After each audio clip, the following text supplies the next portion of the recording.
everybody. Quick update, right now you can get 15% off all Writerly merch from my merch store. Get yourself some mugs, t-shirts, hoodies, stickers, and more for 15% off using code GET15OFF. This sale isn't gonna last forever, so get on it right now. I've got it linked below. Anywho, today is an extra special day. I am super excited to be joined by the amazing best-selling romantasy author, Helen Scheuerer. Helen is the best-selling author of the Oromir Chronicles, The Curse of the Siren Queen Quartet, and most recently, The Legends of Thesmar. And if you're on Book Talk, then you've absolutely heard of The Legends of Thesmar because this series is insanely popular. It was voted a Book Talk favorite, and everyone in the romantasy community is going nuts over it. I'm going to be talking to Helen today all about writing a successful series that leaves readers wanting more and how to master the art of writing to market. Helen, thank you so much for joining us. Please go ahead and introduce yourself. Thank you so much for having me. My name is Helen Scheuerer. I am a romantasy author. I've been a full-time author since 2018, I think, and I live in New Zealand, and that's sort of the cliff notes on me. So let's dive right into the questions. Number one, how do you plan your book series? Do you plan each book from the start? Do you do it one at a time, or do you do it somewhere in between? I'd say somewhere in between. Like, I'm traditionally an outliner, so I outline every single book. I think when it comes to working in a series, I like to have sort of a broader overall idea. I generally know how many books it's going to be. I generally know the start and the end of the whole series and the sort of, vibe I want it to have at the end and the feeling I want the reader to have at the end. If I'm particularly organized, I'll have an end point for each book in mind. So with my current series, The Legends of Thesmar, I pretty much knew, that's a 4-book series, I pretty much knew the start and the end of each book in the series before I started the whole thing. I don't sit down and outline 4 books. I'll have sort of an overall series arc in mind, and then I'll outline 1 book at a time. And I suppose as I'm writing each book, I'll make notes of what I want to include in the next book and like threads I want to take from 1 book to the next. So then when I do go to outline that next book, I've sort of got a starting point and like an ideas dump, I guess, of all the points I want to include. So yeah, it's sort of a mishmash of a bunch of things, really. We have pretty much the same method. So I related to that very much. I mean, like right now I'm working on The Savior's Army. I know the main points of The Savior's War, the next book. Like I know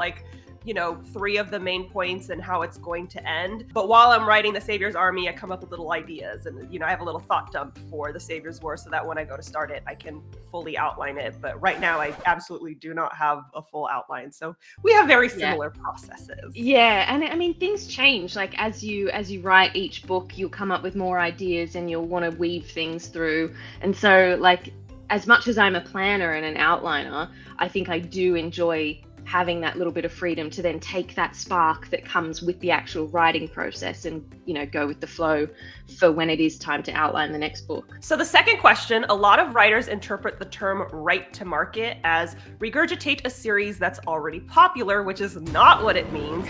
What I love is that you write to market and your series is still entirely original. Could you explain how writing to market works for those who are confused and how you implement it in your own storytelling? So I used to write young adult fantasy, and it was a very deliberate choice to then move to adult romantasy.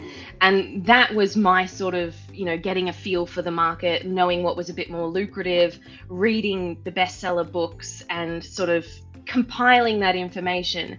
But ultimately, I still had my own idea at the core of it. So my sort of, interpretation is understanding the market in terms of what are the reader expectations. For example, romance is a really good one to use as an example because a romance has a happy ending.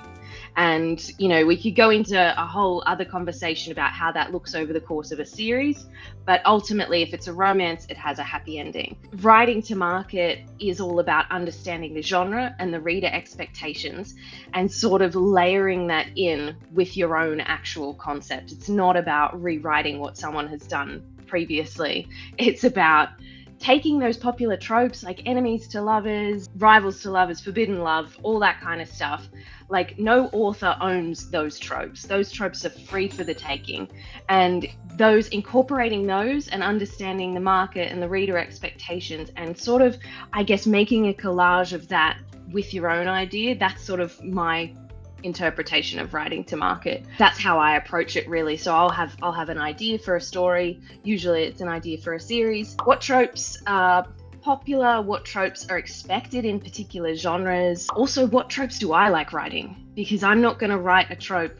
Like, for example, I'm not a big fan of surprise pregnancy. That you probably won't ever find that in my books. And no, so just because, thank you for that. Thank you. Yeah, just because that might be popular in a particular genre, if I don't like it, I'm not going to write it, because I'm the one that's got to read the book, 20,000 times. Right. So that's sort of how I approach writing to market, kind of finding that balance between what are readers wanting, what's popular, and also what do I actually enjoy writing, because you put thousands and thousands of hours into writing a book and editing it and the production and all that stuff. No point if you're hating every second of it. Mm-hmm. No, I could not agree more. And that's something that, I talk to a lot of writers, and I have a writing group and stuff. And specifically for romantasy, what I'm seeing, a lot of people hear write to market and they think, okay, take that popular book and then make it like your own version of it. And it's like, that's not what it means. It means pay attention to the trends and what readers are gravitating toward, and see if you can put your own idea into that, provided it's something that you enjoy. Like you said, that I'll never write the surprise pregnancy. I know alpha douches are really popular right now. I'm not a fan of alpha douches, so I'm not going to write one, despite the fact that it's popular. But forbidden romance is also very popular, and I love that. So I'm going to tell my own story. But I've been seeing a lot with a lot of beginner romantasy writers, is a lot of them are trying to create their own like variation of the Bat Boys, and it's like, you can tell your own story. You can create your own sexy man. He doesn't have to be Resand Part 2, P-Sand, or D-Sand. You know what I mean? Like, that's not what write to market means. So I'm so glad that you're here, because you are like an expert on it, and you're totally killing the game. And you write to market, but at the same time, your story, there's no regurgitation. It's very much its I try. Okay, so moving on. Not only are, like I said, you're a pro at writing to market, you're also a pro at marketing your series. What is your personal method for social media promo and outreach? Oh, that's a big one. So social media, and I guess I would caveat this by saying, do what works for you. For example, your YouTube queen. I'm not great on video, so therefore I don't do a lot of video, particularly with my face in it. It's just I'm just not a fan of doing that myself. So I sort of gravitated towards Instagram because I liked having a grid. I like making it look pretty. So I sort of found my platform that I was comfortable on. I've got a Facebook page, I've got a TikTok, I've got Instagram. I once upon a time had Twitter, but over the years, I sort of worked out that Instagram was where I was most comfortable. It's also where I personally managed to connect with a lot of readers in a way that I find more difficult on other platforms. And my general approach on Instagram is it sort of leans into my personal strengths. So one of my strengths is that I like consistency, I like routine, I like discipline, that sort of stuff. And so I post every day on Instagram. I have like a blueprint for what I'm posting on each day, but that just works for me. That's not necessarily the best way. That's just the way I'm most comfortable with it. So once I sort of had this blueprint, then it's about what sort of content am I posting and the balance of that content. So how much can I get away with posting about my book every single day? Probably not every single day. And I also backlist. How do you balance the backlist with the front list? So I sort of do a combination of posts. I do reels, which just sort of style, I would say they're kind of like movie teasers. It's just text, it's big epic music, and then at the end it's the title and pre-order. And I've found those are doing quite well for me at the moment, building the excitement about the upcoming release. I share other people's content, so I get tagged in a lot of beautiful pictures that I can't possibly imitate because I'm a terrible photographer. So I like to share a lot of other people's content, obviously crediting everybody where they're owed credit. And I post sort of behind the scenes writer stuff. So I update my followers on where I'm at in the process, what they can expect. And so it's sort of a combination of all those different things. Everything is very book related. I try and make everything fit at the general aesthetic of the grid, though I'm not super fancy with that. So it's sort of, I guess, a balance between showing behind the scenes stuff, and for the most part, because my marketing style is always building up to the next launch. That is just the style. I don't consistently market every book I've ever written under the sun. I always build up. I love the build up of an upcoming launch, and I launch relatively often enough that I can build and build and build, release, and then I build and build again, and it just sort of follows that pattern. And in terms of outreach, so my sort of, I guess, approach to outreach has changed over the years, in that when I first started, it was all about book blogs and book review websites, and that's really changed since 2017 or whatever it was. And so it's developed to Instagram and Book Talk and all of that kind of thing. And so in the last, I suppose, year and a bit, probably since Blood and Steel, the first book in my adult romantasy series, launched, I've focused a lot more on outreach with physical copies to influencers, whether they're on TikTok or Instagram. That has been quite powerful. It's also a big investment, which I can really appreciate, particularly if you're just starting out, but I definitely built up to that. So it started with outreach for digital arcs to particular influencers, usually people I'd had a conversation with or, built a bit of a relationship with over the course of just using those platforms. And then generally it comes to launch time and I've got my list who I've worked with before, and I contact them and say, hey, would you like a paperback or a hardcover of this book? You've got the rest of the set, you may as well have this one. And that's sort of how it has snowballed for me. But it's been very much a very slow building of this process and putting these pieces together, and also trial and error, working out what works for me and what I also enjoy doing. The trial and error thing is so important, because a lot of people will start on one social media platform and be like, it's not working. And it's like, you've been doing it for a week, calm down.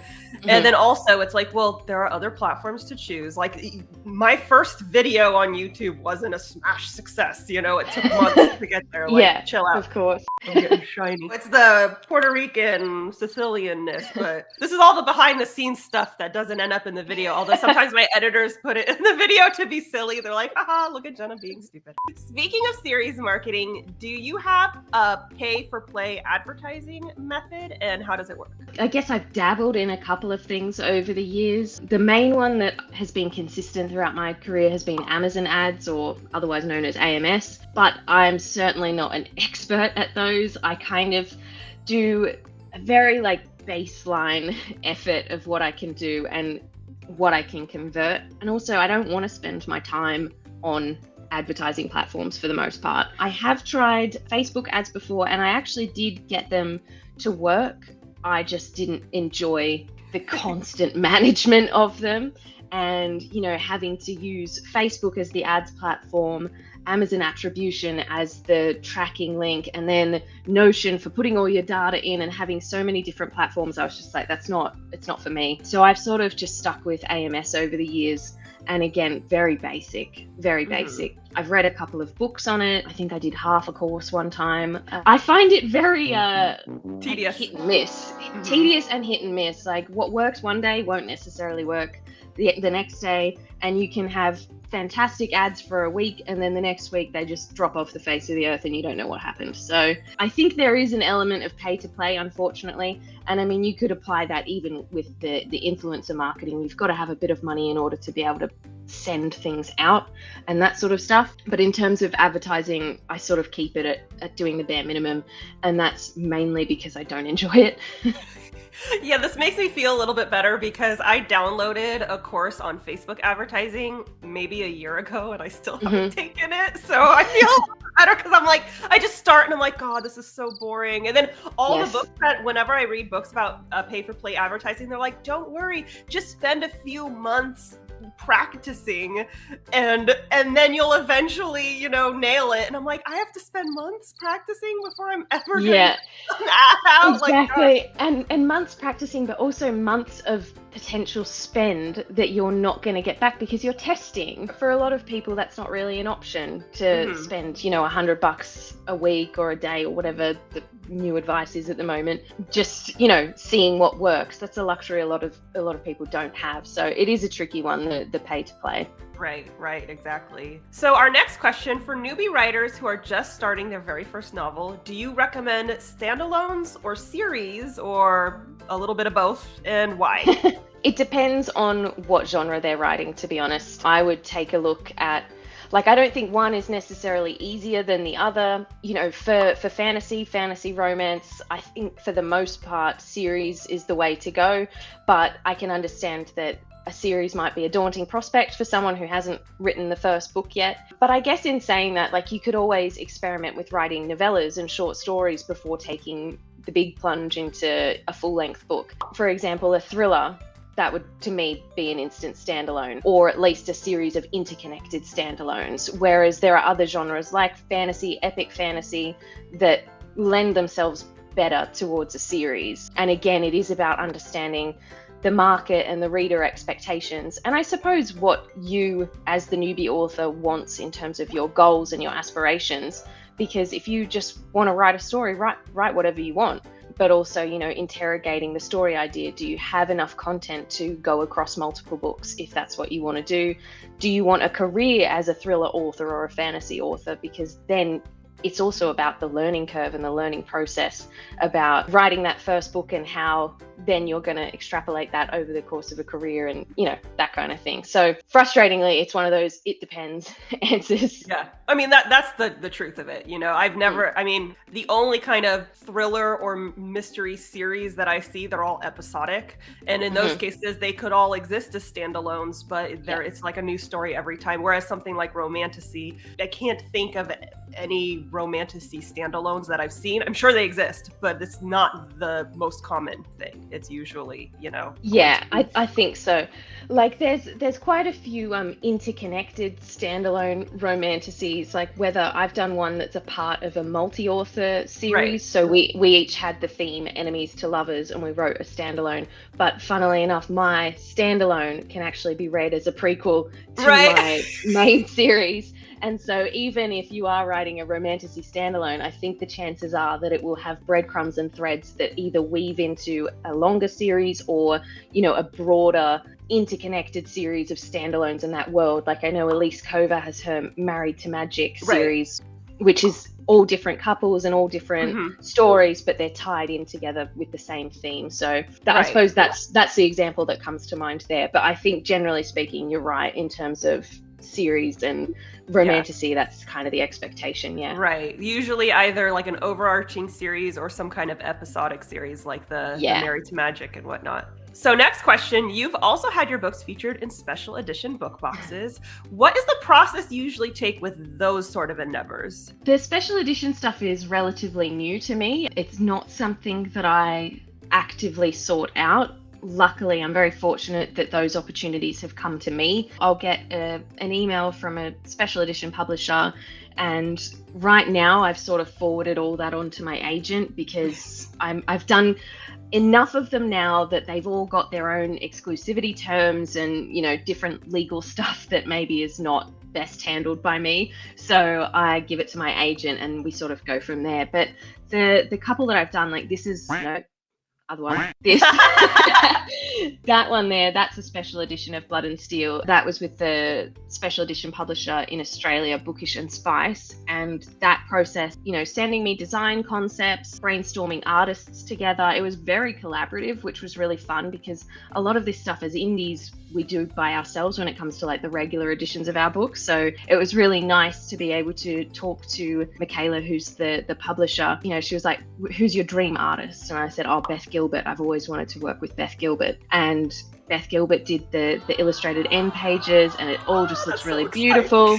Yeah, and it also means like we can do stuff like foiling, and that has a reversible dust jacket and sprayed edges and all these extra like bells and whistles that it's not as accessible for us, particularly when we're working with print on demand. But also for me personally, living in New Zealand, we just don't have the same resources available to us, and I can't have stuff sent to me to sign and then send all over the world. So with this particular one, I keep pointing in the wrong direction. I do that all the time. With this particular one, I got sent book plate to sign that have then been put in the special book box. I've signed a couple of other special edition contracts since then, and I'm being sent tip-ins. So that is a piece of paper that I sign, and then they bind that piece of paper into the book. Yeah, it's really cool. I know a lot of the special edition publishers have like Google Forms on their websites where authors can actually submit their books for consideration. So that's something fun and potentially a way of getting your work in front of people who might not otherwise see it. Yeah, it's been really exciting. I think working with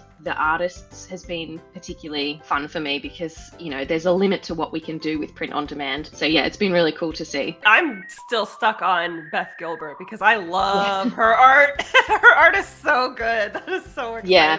But anyway, I've been following her for years, and she's just been on my like list. And so the second I got asked, I was like, Beth Gilbert, it has to be Beth Gilbert. So yeah, she did an incredible job. Yeah. That's so exciting. You're also somewhat of a rapid releaser, at least by my standards. Some people, a rapid releaser releases one book a month, you know, but that's a little extreme. But anywho, you're somewhat of a rapid releaser. What does your writing and publishing schedule look like? Rapid release is such a funny term because it means something different to everybody. I feel like I'm rapid releasing at the moment. So this year I'll potentially have 3 books coming out. Last year I had 4 books out, 3 were fiction, 1 was non-fiction, and I kind of don't really count the non-fiction. It's like half the size of my other ones, and right, that's so much easier. It was so much easier, and there was much less of a marketing push with that one because I think by that point I knew I was just going to then go back and focus on fiction. So at the moment I'm releasing 3 books a year, and it feels very rapid. It feels like quite a lot. My writing and publishing schedule, like I have built up to that over the course of the years. So when I released my first book, I only released 1 book a year, and I did that for 3 or 4 years. Then the next 2 years I did 2 books a year, and then I've graduated to doing 3 books a year. And it's quite hectic, it's quite intense. I tend to work in batches. So for example, outline for 2 weeks, then I will draft for 4 weeks, then I will edit for 2 weeks. And then somewhere in all that, when I need a break, I'll do like a marketing and admin week, and I'll sort of stagger it like that, where I can get my emails, my production stuff, my cover designs, all that kind of done in one big lot, and then go back into my writing cave. That's ideally how I work. I have found that the deeper I am into the career and the better things are going for me, the more the stuff outside of the writing sort of compounds, like the admin, the contracts, the collaboration with other people. I find that stuff quite draining. And so then I have definitely found I don't have as much sort of energy or like grit to really like push all the time. I also work seasonally. So like I said, when we were talking about the marketing stuff, I like to build, and I like to build up that momentum and that excitement, and that energizes me, seeing people's excitement. I suppose in that respect, doing 3 releases a year, that just works for me at the moment. We'll see how that sort of tracks in the next year or so, because I am quite tired. But that's sort of how it looks at the moment. That's awesome. I mean, that literally would be like my dream if I could release 3 books in a year. Right now with medical situations, it's not possible, but I'm hoping to release 2 books next year. And for me, I'm just like, oh, that would be amazing after such a lull in releases. But I am just going to live vicariously through you while you're able to release 3 books a year. So are there any pitfalls to avoid when crafting a series and writing to market? Kind of putting stuff in your book for the sake of the market rather than you actually believe in it, or that it actually suits the world that you've got, the story that you've got, the characters. I think, you know, maybe there is a temptation to just instantly make something enemies to lovers, even though it has nothing to do with your characters or your book. Like that's, I think, maybe a common pitfall when people are trying to write something that they want this certainty about is going to do well, but not really interrogating whether or not it's right for them and the actual story that they're writing. And I guess in terms of crafting a series, and I'm guilty of this one all the time, is trying to put too much in book 1. Like you just want to fit it all in and set it all up, but you actually, series, the beauty of it is that you've got multiple books to tease things out, to layer things in, and you know, it doesn't all need to be crammed into that first book.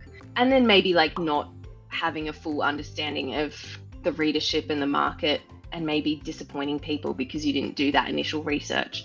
Those are, I think, maybe some of the knee-jerk reactions I've got to that, really.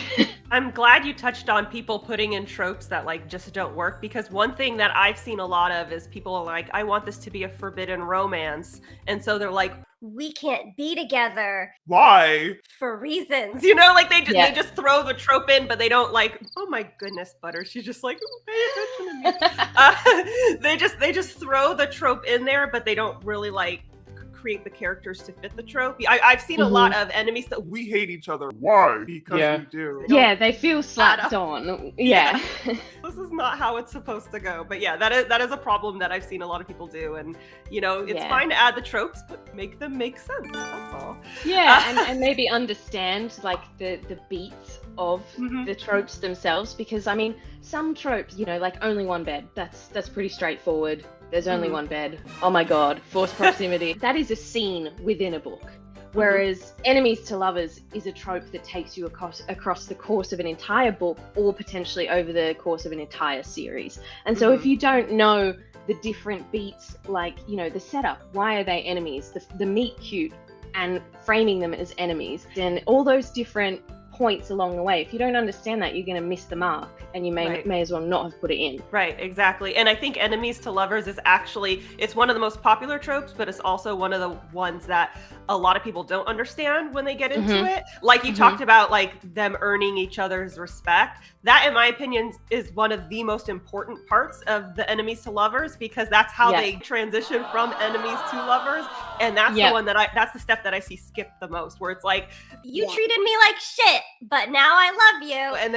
and then readers are, I've been seeing things in book talk lately. People are all upset over, you know, some of these tropes missing the mark in this regard, and it's usually because of that step being missed. Yeah.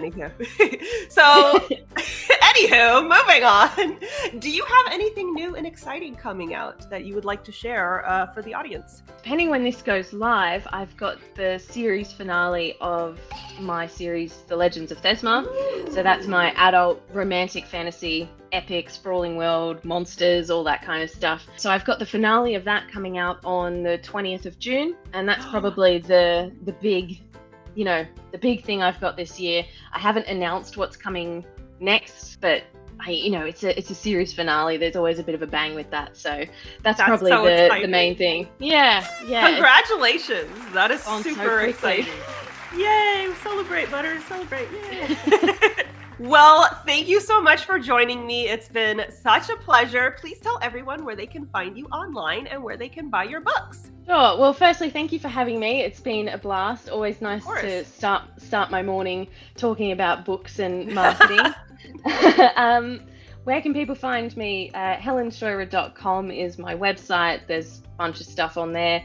I'm most active on Instagram. Like I said, I post pretty much every day, and there is like behind the scenes writing stuff, which I know a lot of other authors enjoy getting that sort of behind the scenes access. And then all my books are on Amazon. My fiction is all in KU as well. That's about it. Awesome. Thank you so much. Don't forget to check out my award-winning and best-selling romantasy series, The Savior series. The first 2 books in the series, The Savior's Champion and The Savior's Sister, are available at all major retailers right now, and you want to get in on the hype soon because The Savior's Army is on its way. If you need help crafting your novel from plan to print, check out my writing craft book, Shut Up and Write the Book. It's available at all major retailers. I have it linked below. And don't forget to subscribe to my channel. I post new videos on Wednesdays and I host live streams on Mondays. And if you want to be alerted as soon as I upload, ring that bell. Bye! It's me, Pippa. Have you subscribed to Jenna's channel yet? Oh, you must. It's so much fun. She talks about writing and heroism and romance, and sometimes she says very naughty words, but I rather enjoy it. Subscribe to her channel and ring the bell.